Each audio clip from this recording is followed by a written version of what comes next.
Hello welcome online classes. अपने आज बात कर रहे हैं 8th क्लास हिंदी मीडियम के लिए लेसन संख्या पहला, जिसका नाम है परिमेय संख्या। इस परिमेय संख्या में अपनी सबसे पहले शुरुआत करते हैं। देखो क्या पढ़ते हैं, प्राकृत संख्या। बेसिक बात देखो मैं यहाँ बता रहा हूँ हर किसी। प्राकृत संख्या है वो क्या होती है, प्राकृत संख्या के बारे में अपने पहले पढ़ा हुआ है। क्या है प्राकृत संख्या है जैसे 1 2 3 4 डैश डैश डैश डैश अनंत तक, ये क्या है प्राकृत संख्या। और इसके बाद में 2 नंबर पर आती है पूर्ण संख्या। पूर्ण संख्या आप लोगों ने क्या पढ़ी होगी कि पूर्ण संख्या कि जब प्राकृत संख्या में क्या कर दिया जाए, जीरो प्लस कर दिया जाए, प्राकृत संख्या में जीरो को और सम्मिलित कर दिया जाए। मीन्स ये है कैसे कि पूर्ण संख्या है वो है 0 1 2 3 डैश डैश डैश चल रही है जी। ये कौन सी संख्या है, पूर्ण संख्या, प्राकृत संख्या। और अब बात आती है हमारे पास पूर्णांक की कि ये पूर्णांक इसके आगे क्या है। और पूर्णांक में हमारे पास बात है धनात्मक पूर्णांक एंड ऋणात्मक पूर्णांक। देख लो, यानी पूर्णांक है वो माइनस का 2 भी है तो माइनस का 1 भी है, 0 भी है, 1 भी है, 2 भी, यानी माइनस के अनंत से लेते हुए प्लस के अनंत के बीच की सारी जो संख्याएं हैं वो क्या है, पूर्णांक है। प्राकृत संख्या 1 से, पूर्ण संख्या 0 से एंड पूर्णांक है वो। अब पूर्णांक में अपने पास देखो, अगर वो कहता है कि धनात्मक पूर्णांक बताएं, पहली बात तो ये है कि सभी स्टूडेंट्स जो है अपनी नोटबुक निकालें, साथ साथ में नोट करें क्वेश्चनों को, क्योंकि ये पेज आगे निकलता जाएगा तो आप लोग क्या है उसको अच्छे से समझने के लिए अपनी नोटबुक में साथ साथ नोट करें। देखो क्या कर रहा हूं मैं यहाँ से, हमारे पास बात ये है कि यदि ये बोल दिया जाए कि धनात्मक पूर्णांक, अगर धनात्मक, अब धनात्मक का मीन्स ये होता है कि प्लस, धनात्मक का मतलब होता है प्लस, तो मीन ये है कि प्लस वाले पूर्णांक जैसे 1 2 3 4, ये देखो डैश डैश।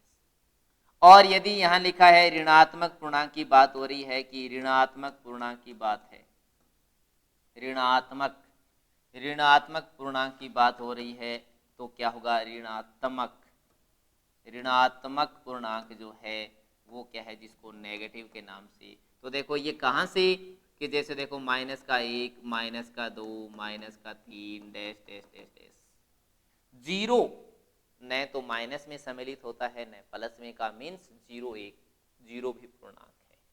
क्या है, शून्य वो किसी में शामिल नहीं है, वो भी एक क्या है पूर्णांक में पढ़ा जाता है। तो पूर्णांक क्या है, एक, जीरो भी पूर्णांक में है, जिसका प्लस और माइनस यही रहता है। धनात्मक पूर्णांक भी जीरो है तो ऋणात्मक पूर्णांक इसके इक्वल हो तो वो भी क्या है, जीरो ही है।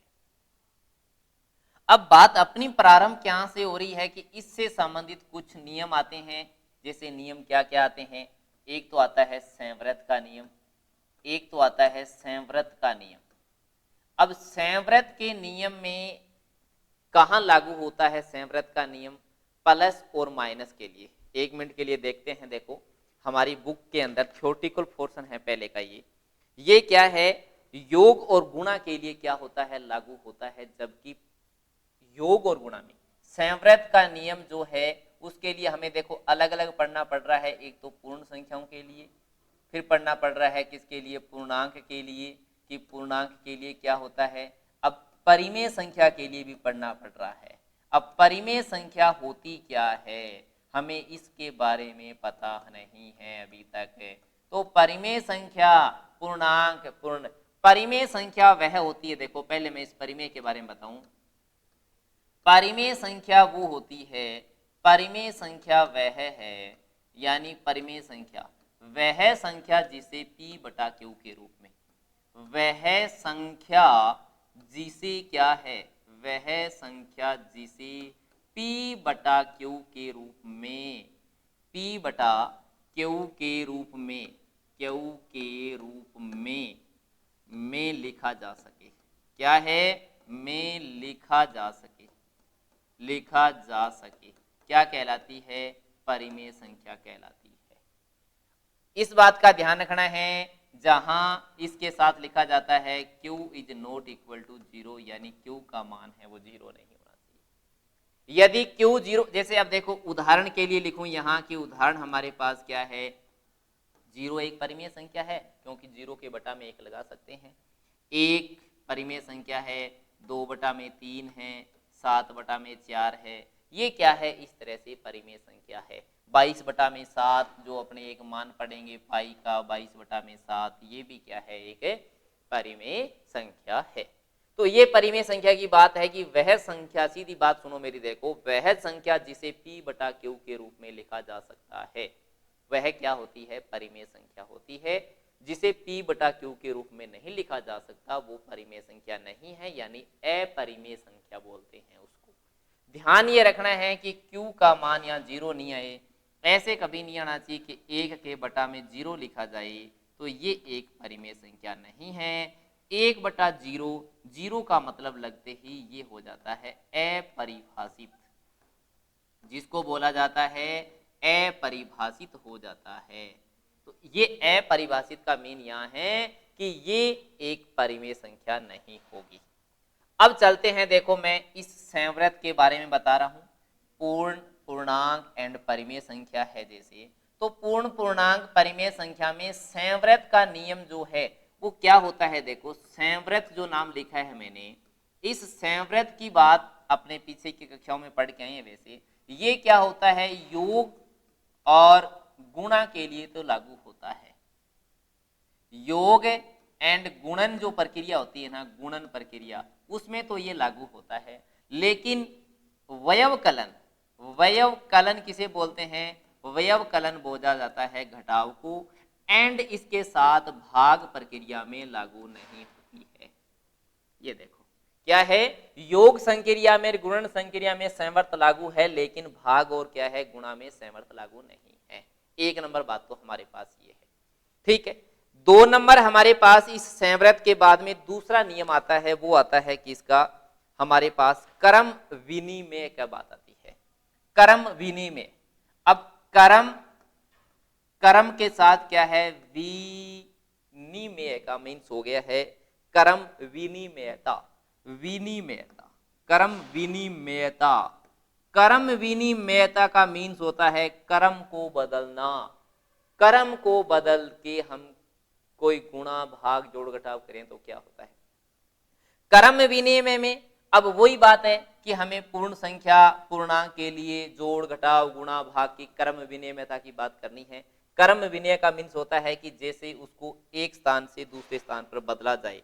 जैसे अब पूर्ण संख्या में 0 की बात करते हैं, देखो जैसे अब कर्म विनिमय है, अब ये कह दूं पूर्ण संख्या के लिए बात कर दूं, पूर्ण के लिए, अब पूर्ण संख्या में अपने क्या कर देते हैं, देखो जैसे ये कर दिया 7 + 3 कर दिया इज इक्वल टू लिख दिया मैंने 3 + 7 इक्वल टू है। अगर मैं ऐसे लिख दूं 3, ये देखो ऐसे लिख दूं 3 - 7 लिख दूं, तो ये बराबर नहीं है ना, ये बराबर नहीं है, ये बराबर है, तो ये तो कौन सी है, योग संक्रिया आ रही है इसमें, ये क्या आ रही है, घटाव संक्रिया आ रही है, जिसको घटाने की बात कर रहा है। ये क्या है, घटाना, मीन्स घटाने में ये संक्रिया कर्म विनिमयता लागू नहीं है। अब गुणा की बात है, इसी के अंदर देखो आगे हमारे पास गुणा कर देते हैं हम, देखो इसके अंदर पूर्ण संख्या में 3 को गुणा कर दें 8 से, 8 को गुणा करें 3 से, हाँ जी लागू है। लेकिन इसमें ये बोल दूं कि 8 भाग देना है 3 का, बराबर 3 भाग क्या है 8 है क्या, नहीं जी बराबर नहीं है। जैसे ये बराबर नहीं है वैसे ये बात भी बराबर नहीं है। मीन्स कर्म विनिमयता का नियम भी जो है वो कहाँ लागू है हमारे पास, पूर्ण संख्या के लिए, केवल योग संक्रिया एंड क्या है गुणा संक्रिया जो है योग और गुणा में लागू है, भाग में और घटाव में लागू नहीं है। कर्म बदल दें तो उनका आंसर भी बदल जाता है, आंसर बदले न तो वो वहां लागू होती है बात, यानी वो लागू का मीन्स वो नियम लग जाता है वहां। अब इसी तरह हमारे पास पूर्णांक की बात है, तो पूर्णांक में भी हम प्लस और माइनस बात करेंगे जैसे, तो ये क्या है योग संक्रिया और घटाव गुणा में लागू हो जाएगा, इसी तरह परिमेय संख्या में हो जाएगा। अब परिमेय संख्या में कैसे, देखो कि परिमेय संख्या की बात हमारे पास मेन परिमेय संख्या की बात है। अब ये आ रहा है देखो यहाँ परिमेय संख्या, ये है हमारे पास परिमेय संख्या। अब परिमेय संख्या में आपने ये लिख दिया कि 1/2 लिख दिया प्लस 1/3 कर दिया, और इसको ये कर देते हो 1/3 प्लस 1/2। हाँ जी, योग संख्या है, बिल्कुल लागू है। और यहाँ लिख देते हो 3/5 लिख दिया, माइनस का यहाँ लिख दिया 7/4 बराबर यहाँ उल्टा लिख दो 7/4 माइनस का 3/5, लागू नहीं होगा। गुणन संक्रिया, ये तो है योग, योग संक्रिया लागू हो जाएगी। ये क्या है, घटाव संक्रिया है, ये घटाव संक्रिया लागू नहीं होगी। ये क्या है हमारे पास आगे गुणा संक्रिया आई, गुणा संक्रिया जैसे 1/2 को गुणा कर दो जी 3/4 से, और 3/4 को गुणा कर दीजिए किससे जी 1/2 से, संक्रिया लागू है, मीन्स ये लागू हो जाएगी। और नेक्स्ट भाग संक्रिया है, वो देखो यहाँ लिख देता हूं मैं भाग संक्रिया। तो भाग संक्रिया जैसे है 3/4 भाग देना है 5/7 का, इज इक्वल टू कह दे कि 5/7 में भाग दे दो किसका 3/4 का, तो ये भी इक्वल नहीं है, ये भी इक्वल नहीं है, मीन्स ये भी लागू नहीं है। तो ये क्या है, संवृत की बात आ गई है, जैसे क्रम विनिमयता की बात आ गई है, एंड साहचर्य का मान हो रहा है सहचारिता। अब सहचारिता की बात करते हैं तो हमारे पास इसमें तीसरी बात आ रही है सहचारिता की बात। अब सहचारिता का मीन ये होता है कि गुणन संक्रिया क्या हमारे पास लागू है। सहचारिता का मीन्स क्या होता है, सहचारिता का मीन्स है यहाँ सहचारिता, सहचार्य सहचारिता, सहचारिता। अब सहचारिता में ऐसे है, देखो अपने a गुणा में b गुणा में c लिख दें, इज इक्वल टू मैं ऐसे लिख दूं a गुणा में b का गुणा पहले करते हुए गुणा में लिख दूं c, एक ही बात है। इसको लिख दिया जाए a b c, पहले इनको गुणा इसके साथ करें, इसका इसका साथ करें, कैसे करें। सहचारिता का नियम क्या है, बिल्कुल नियम एक्टिव है यहाँ। तो ये क्या है, सहचारिता का नियम है, योग साहचर्य में पूर्णांक संख्या रहती है, योग में रहता है, योग साहचर्य होता है, अवयव कलन साहचर्य। यानी आप लोग ये ध्यान में रखो कि घटाने की प्रक्रिया जहां आएगी वहां न तो संवर्त लगेगा, न क्रम विनिमय लगेगा, न साहचर्य लगेगा। योग में लगेंगे, योग में संवर्त भी होगा, साहचर्य भी होगा, क्रम विनिमय भी होगा। घटाव में क्या है, नहीं होगा। गुणन में साहचर्य होगा, भाग में साहचर्य नहीं होगा, भाग में साहचर्य नहीं है। आप लोग अपनी बुक से भी ये चीजें देखने का प्रयास करें। परिमेय संख्या, परिमेय संख्या में साहचर्य और कर्म विनिमय का नियम है, वो लगाते हुए हमें क्वेश्चन करने होंगे। अब देखो यहाँ क्या है, परम हमारे पास क्या है, एक बात देखो आगे नेक्स्ट पॉइंट में क्या आती है। आप अपनी बुक किसी के पास है तो उसके अंदर देख सकते हैं। मैं पहले क्या करता हूं, यहाँ एक क्वेश्चन करने का प्रयास करता हूं। जो क्वेश्चन आपके पास कौन सा है, एग्जाम्पल संख्या 1 है। ये देखो एग्जाम्पल संख्या है वो 1 लेता हूं, पहले 1 और 2 एग्जाम्पल है वो कीजिए अच्छे से। आपका पहला क्वेश्चन है 1.1 का, आराम से हो जाएगा। देखो क्या लिखा हुआ है, ज्ञात कीजिए 3/7। अब हमें ये कह रहा है 3/7 प्लस का साइन दे दिया और माइनस का 6/11 दिया है, माइनस का 6/11 इस तरह से ब्रैकेट में लिख दिया है। बिल्कुल प्लस का लिख दिया 8/21, माइनस का 8/21 कर दिया है प्लस में आगे, बिल्कुल ठीक है। और प्लस का कर दिया है कितना, प्लस का लिख दिया है 5/22 लिख दिया है। अब ये बात दे रखी है, हम इस सभी को कैसे सॉल्व कर सकते हैं। हम इसको क्या है लैस लेंगे, 7 का, 11 का, 21 का एंड 22 का। हम इसका लैस है एलसीएम जिसको बोलते हैं। यानी हमें क्या करना होगा, यहाँ एलसीएम फाइंड करना होगा। किसका, 4 संख्याएं हैं, 7 का है, ये देखो 7 का कर सकते हैं, इसके साथ में 11 आ गया है, 21 आ गया है, तो 22 आ गया है। बिल्कुल ठीक बात है। तो अपने सबसे पहले 2 का भाग देते हैं तो ये 7 ही आएगा, ये 11 आएगा, ये 21 आएगा, तो ये 11 आ गया। अब हमारे पास 3 से जाएगा तो 7 11 7 11 आ गया है। 7 से जाएगा तो 1 और 1, ये आ गया है 11 और ये आ गया है 11। अब 11 से तो 1 1 1 और 1, हमें क्या करना है, इनको गुणा कर देना है। 3 दूआ 6, 6 7 21, 21 इंटू 11, 21 दहाया कितने होते हैं 210।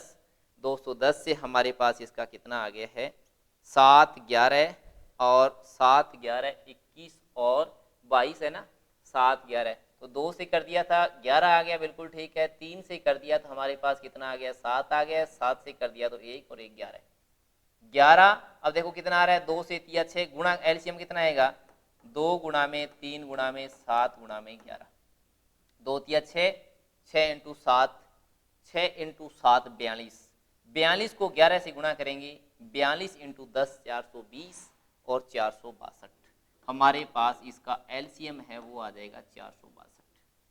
अब ये क्वेश्चन सभी बच्चों को आ रहा है कि हम कैसे करें, इसका एलसीएम कैसे लिखते हुए काम करते हैं, बिल्कुल कर सकते हैं। लेकिन हमें ये क्या कह रहा है, हमें ये कह रहा है कि इसको किस तरह से क्रम बदलते हुए या साहचर्य का प्रयोग करते हुए अपने इस क्वेश्चन को करना चाहें तो कैसे करें। देखो कैसे, अपने इस क्वेश्चन को ऐसे लिख सकते हैं क्या, देखो कैसे कि 3/7 है, इसके साथ अपने छोड़ सकते हैं प्लस में माइनस का 8/21, बिल्कुल छोड़ सकते हैं, देखो ये रहा, ठीक है। और प्लस का साइन आगे वाला क्या मान है, देखो माइनस का 6/21 की जगह 11 है हमारे पास, यहाँ 6/11 और प्लस का कितना है 5/22, ये देखो छोड़ दिया है, क्या कर दिया है अपने इसको, देखो इस तरह से छोड़ दिया गया है, ये देखो। और हमने क्या कर दिया है, ये देखिए जी, यानी हमने क्या यूज कर दिया यहां, वो अपने जो नियम पीछे बात किए थे उनको लेके चले हैं, क्या कि क्रम विनिमय कर दिया है एक तो, यानी इसको हमने चेंज बदल दिया है, आगे पीछे क्रम बदल दिया है। और साहचर्य का मीन्स है कि हमने इनका 2-2 के ग्रुप में ले लिया है। कौन से नियम से यहाँ लिखा जा रहा है, क्रम विनिमय सामने लिखना पड़ता है यहाँ, जैसे कौन सा नियम होता है जो क्रम विनिमय, यानी यहाँ छोड़ना पड़ता है कौन सा, एक तो लिखना पड़ता है क्रम विनिमयता, विनिमयता, क्रम विनिमयता, और इसके साथ में साहचर्य, साहचारिता, साहचर्य, साहचर्य का नियम जो है उस नियम से क्या है, दोनों से, बिल्कुल ठीक है। अब हमें यहाँ क्या मिल रहा है, देखो हमें यहाँ ये मिल रहा है कि इन दोनों का एलसीएम कितना आ रहा है, यहाँ से बिल्कुल 21 आ रहा है जी, 21 एलसीएम आएगा तो 7 से 3 से कितना आ गया, 9 आ गया है, माइनस का कितना आ गया है, 8 का 8 आ गया है। लो जी हमने ये कर दिया इसको, प्लस का साइन, यहाँ कितना आएगा इसका एलसीएम, 21 और 22 का 22 आएगा, और यहाँ कितना आ गया माइनस का 6 तो प्लस का 5 आ गया, कहीं दिक्कत नहीं आ रही हमें। क्या कर देंगे हम इसको देखो, यहाँ आएगा 1 के बटा में 21 आ गया है, बिल्कुल ठीक है। अब 1 बटा में 21 के साथ प्लस, यहाँ कितना आ गया माइनस का 1 के बटा में कितना आ गया 22 आ गया, ये देखो हमारे पास दोनों मान आ गए। 1 बटा में 21 एंड 1 बटा में 22 की बात आ गई। हमें क्या कर देना है, अब इनका एलसीएम ले लेना है, और वो एलसीएम हम क्या ले लेंगे, देखो हम एलसीएम ये ले लेंगे कि 21 और 22 का एलसीएम क्या होने वाला है, 21 और 22 का एलसीएम 462 जो हमने सामने लिखा था वो ये, 21 से 22 तो 22 से कम 22, प्लस से माइनस माइनस 22 से 21 तो 21 से कम 21, हमारे पास 1 बटा में 462। आंसर मिलान कर लीजिए, क्या हमारा 1 बटा में 462 आ रहा है, क्या हमारे पास यहाँ आंसर है वो प्रॉब्लम में उलझ गया है। कैसे उलझ गया है कि 22 से 21 बार करेंगे, 22 दह 220, प्लस का 1 आ रहा है तो 21 से 22 आ गया, ठीक है बात यहाँ तक। हमारे पास 125 के बटा में बात आ रही है, 1 बटा में 21 और 1 मिनट के लिए ऊपर देखते हैं, हमारे पास 5 है वो प्लस का ही था, यहाँ हमारे पास कुछ गड़बड़ क्या पढ़ दी हमने, हमारे पास आ रहा है 6 और 5 आ रहा है माइनस का के 11, अच्छा इसके बटा में 11 था यहाँ, देखिए एक बात हमने थोड़ी सी मिस्टेक में क्या पढ़ी है, इसको हटाइए यहाँ से, तो ये हटेगा यहाँ से और ये बात हटेगी। देखिए क्या है, 11 से 2 छीके 12 आएगा, यहाँ 12 में से 5 जाए तो कितना आ रहा है, यहाँ 7 आएगा, और 7 आते ही हमारे पास यहाँ क्या आने वाला है, हमारे पास यहाँ आने वाला रहता है, देखो यहाँ आने वाला रहेगा, क्या रहेगा देखिए ये बात रहेगी यहाँ 7। अब 22 से 21, 21 को 7 से करेंगे 147 आएगा भैया। 147 में अब 22 घटाएंगे तो हमारे पास आएगा 125, वो भी माइनस का आएगा। तो ये देखो पहली बात ये है कि अब थोड़ा सा क्या है कि फोकसिट लाइट ज़्यादा की वजह से हमें क्या है कि यहाँ कुछ प्लस माइनस देखने में प्रॉब्लम रह जाती है कई बार। थोड़ा सा ध्यान से आप लोग इसको सही से नोट करेंगे। क्या किया था अपने, देखो यहाँ 6 पढ़ लिया, इसको 22 लिख के सीधा 6 जैसे, क्योंकि इसमें तो अपने कर दिया था ये बात दिया, लेकिन 11 से 2 छीके 12 आना चाहिए था यहाँ। इस स्टेप को थोड़ा सा ध्यान से देखेंगे। और हमारे पास 125, तो ये क्या है, कर्म विनिमय और साहचर्यता के नियम के अकॉर्डिंग बात हो रही है। अब चलो मैं आगे लेके चलता हूं इसमें आप लोगों को, इसका सेकंड एग्जांपल न करते हुए आगे एक बात बता रहा हूं। आगे देखो एक हमारे पास क्या है इंपॉर्टेंट पॉइंट आ रहा है, वो क्या आ रहा है, परिमेय संख्या में शून्य की क्या भूमिका होती है। पहले हम ये पढ़ रहे हैं शून्य की भूमिका। हमारे पास क्या है, शून्य की भूमिका, जिसको अपने जीरो कहते हैं। शून्य ये है, शून्य की भूमिका की बात आ रही है कि शून्य की क्या है भूमिका है। अब ये देखो कि किसी संख्या में अपने देखो 5 में प्लस 0 जोड़ देता हूं तो 5 रहेगा, 5 में से 0 घटा दूं तो बराबर 5 रहेगा। यानी किसी संख्या में 5 जोड़ दिया जाए, किसी संख्या में 5 घटा दिया जाए, मीन्स ये है कि कोई संख्या का मीन्स अपने पास यहाँ भी तक पूर्ण संख्या की बात हो रही है, पूर्णांक की बात हो रही है। परिमेय संख्या से संबंधित अपने गुणा व भाग की बात नहीं कर रहे हैं, क्योंकि किसी संख्या के साथ यदि गुणा कर देते हैं तो वो 0 हो जाता है, और किसी संख्या में 0 का भाग देंगे तो वो क्या है, परिभाषित नहीं है, जिसको अपरिभाषित बोला जाता है। जिसको बोला जाता है क्या, अपरिभाषित बोला जाता है। यानी ये साइन जो मैंने लगाया है यहाँ, ये किसका होता है, ये होता है अनंत का साइन होता है। किसका है, अनंत का साइन होता है कि ये अनंत है, मीन्स अपरिभाषित है। शून्य की क्या भूमिका है, बुक साथ में देखिए क्योंकि थ्योरेटिकल पोर्शन है। परिमेय संख्या के लिए योग एक, शून्य एक क्या है, तत्समक कहलाता है। शून्य एक तत्समक का मीन्स ये है कि किसी पूर्ण संख्या में, किसी पूर्णांक में, किसी परिमेय संख्या में यदि 0 को जोड़ते हैं तो क्या है, वही संख्या प्राप्त होती है। उसे क्या बोलते हैं, उसे बोलते हैं तत्समक के रूप में बोला जाता है। शून्य एक क्या है, तत्समक है। क्या पढ़ा जाता है, शून्य की बात करते हैं तो शून्य क्या है, एक तत्समक, तत्समक कहलाता है। यह पूर्णांकों के लिए भी है और पूर्ण संख्या के लिए भी है। शून्य एक क्या है, तत्समक पढ़ा जाता है। क्या पढ़ा जाता है, शून्य एक सभी संख्या का मीन्स है। परिमेय संख्या में योग के लिए शून्य एक तत्समक है। परिमेय संख्या के साथ पूर्ण संख्या में भी है और पूर्णांक में भी है।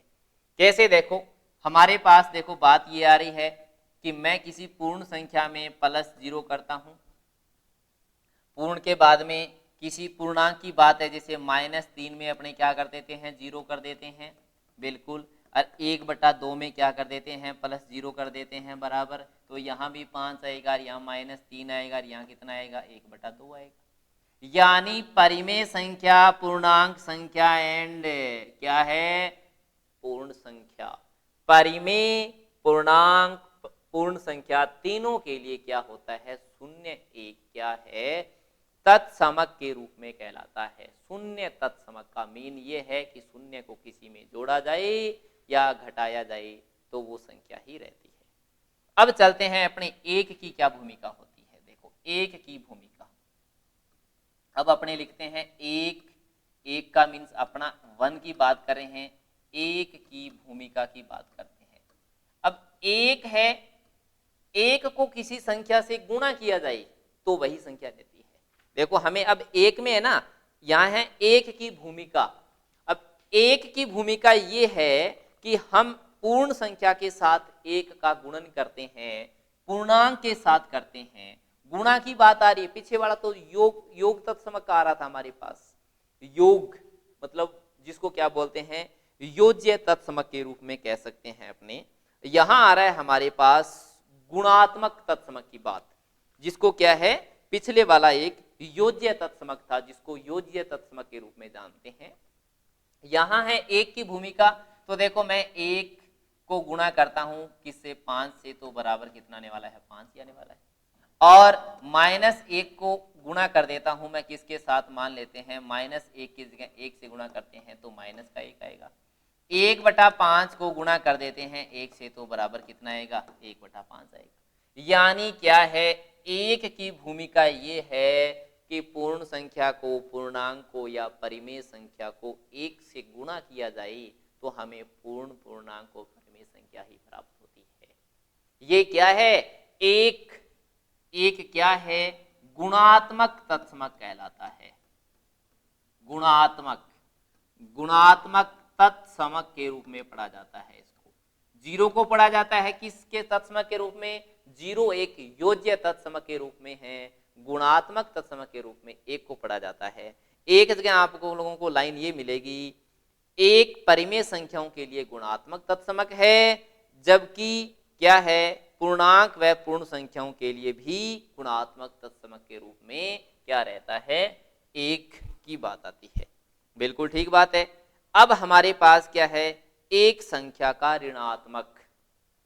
एक संख्या का ऋणात्मक का मीन क्या होता है, देखो एक संख्या का ऋणात्मक का मीन है जैसे एक संख्या है और उसका ऋणात्मक मान है -1, तो इन दोनों को यदि हम जोड़ देते हैं, एक में प्लस कर देता हूं माइनस का 1, तो 1 - 1 बराबर 0 आ गया। यानी किसी संख्या व उस संख्या का ऋणात्मक मान को अगर प्लस कर दिया जाए तो बराबर हमारे पास क्या आता है, 0 आता है। ये है बात है कि एक संख्या का ऋणात्मक, एक संख्या और उसका ऋणात्मक मान को जोड़ दिया जाए। कोई भी संख्या है, चाहे हमें एक संख्या, जैसे अब देखो ये कहेगा 2/5, इसका ऋणात्मक मान होगा -2/5, इसको जोड़ देंगे बराबर 0 आएगा। एक संख्या और उसका ऋणात्मक मान जोड़ेंगे बराबर 0 आएगा। यानी हमें क्या प्राप्त होगा, 0 प्राप्त होने वाला है, चाहे वो संख्या कोई सी भी हो। इसके क्या कहते हैं अब अपने, एक बात और आती है, योज्य प्रतिलोम की बात आती है। योज्य प्रतिलोम का मीन ये होता है, इसी बात को योज्य प्रतिलोम के नाम से जानते हैं। योज्य प्रतिलोम कर देना, योज्य प्रतिलोम का मीन्स ये होता है कि उस संख्या में उस संख्या के ऋणात्मक मान को जोड़ना। यानी कोई संख्या हमारे पास AB है, उसमें जोड़ना माइनस का A/B, तो बराबर क्या है, 0 आ जाना। एक क्या है, योज्य प्रतिलोम कहलाता है। एक लाइन में आप लोग देख सकते हैं, किसी परिमेय संख्या AB के लिए उसका क्या ऋणात्मक मान -A/B है, ये जोड़ना। AB का योज्य प्रतिलोम माइनस ये -AB है, वो क्या है, उसका योज्य प्रतिलोम जो क्या है, बराबर 0 करता है।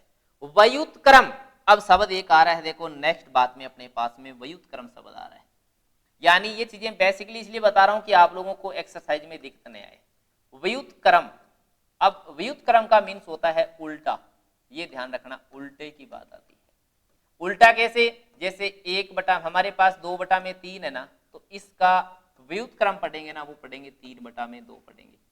और 2/3 को यदि गुणा किया जाता है किससे, 3/2 से, तो बराबर 1 आएगा। अब देखो ऊपर वाला तो क्या था हमारे पास, योज्य प्रतिलोम की बात थी। योज्य प्रतिलोम का मीन्स होता है कि उसका हमें क्या है, जो संख्या है उसका ऋणात्मक जोड़ें तो बराबर 0 आ जाए, योज्य प्रतिलोम होता है। गुणात्मक प्रतिलोम क्या होता है, व्युत्क्रम का मीन्स उसका उल्टा, जो संख्या दे रखी है हमें उसका उल्टा करेंगे, ये व्युत्क्रम मान है। इसको जब एक दूसरे से गुणा करें, जिसको बोलते हैं गुणात्मक प्रतिलोम होना, गुणा करें तो बराबर 1 आना चाहिए। हमारे पास कोई एक संख्या दे रखी है A/B, इसका गुणात्मक प्रतिलोम हम करेंगे B/1, तो बराबर क्या आ जाना चाहिए, 1 आ जाना चाहिए। क्या है, देखें एक जगह हमारे पास क्या है, एक व्युत्क्रम का मीन ये है कि व्युत्क्रम या गुणात्मक प्रतिलोम कहलाता है कौन, ए बटा सी बटा एक परिमेय संख्या सी बटा डी दूसरी शून्येतर संख्या ए बी का क्या है, एक व्युत्क्रम।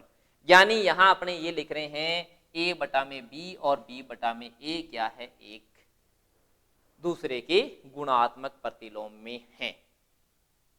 बिल्कुल ठीक होगी बात यहां तक। अब अपने क्या करते हैं, सबसे पहले इस 1 पॉइंट एक्सरसाइज का पहला क्वेश्चन रनिंग करते हैं।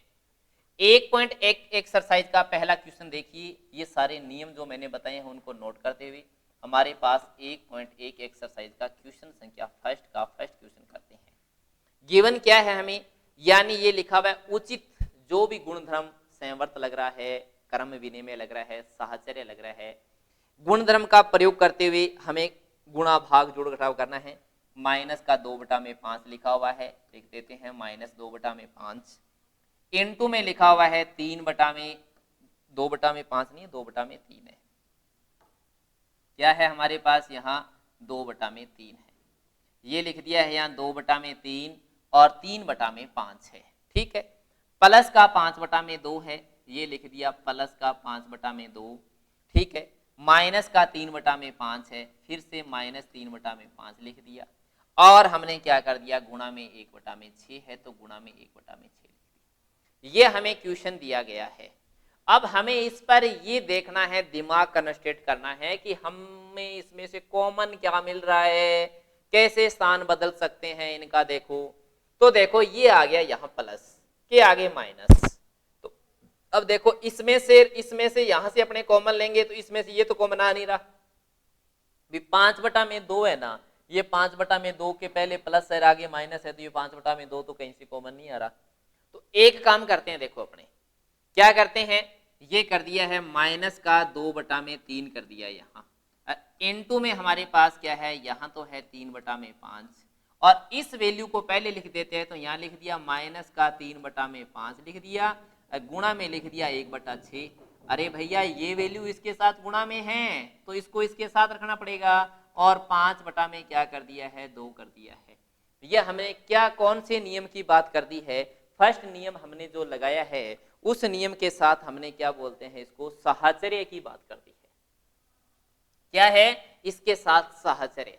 अब उचित गुणधर्म, अब हम क्या करते हैं, इसमें से देखो 3/5 एंड 3/5 कॉमन आ रहा है, तो 3/5 कॉमन ले लीजिए, ले लिया जी। क्या बचेगा, माइनस का 2/3 रहेगा, माइनस का 2/3 रहेगा, तो ये देखो 3/5 तो बाहर आ गया ना, तो यहाँ बच गया है माइनस का कितना अपने पास में 1/6 और ब्रैकेट लगाते हुए प्लस का क्या कर दिया 5/2। यहाँ नियम कौन से लगे हैं, दोनों नियम को एक साथ लिख देंगे, यहाँ क्रम विनिमय व साहचर्य। क्या लिखना है हमें लिखना है, देखो क्रम विनिमय और साहचर्य की बात करनी है। यहाँ लिख देंगे सहचारिता, साहचर्य या सहचारिता की बात करेंगे, सहचारिता नियम, सहचारिता व क्रम विनिमयता, क्रम विनिमयता, क्रम विनिमयता नियम का उपयोग, क्रम विनिमयता नियम या गुणधर्म कहते हैं इसको। क्या कहते हैं, इसको गुणधर्म की बात करते हैं। इसके लिए क्या है, क्रम विनिमयता, या इसको लिखते हैं क्या, गुणधर्म की बात करते हैं। इन गुणधर्मों का उपयोग हो रहा है, कौन से कवर है, सहचारिता और क्रम विनिमयता का।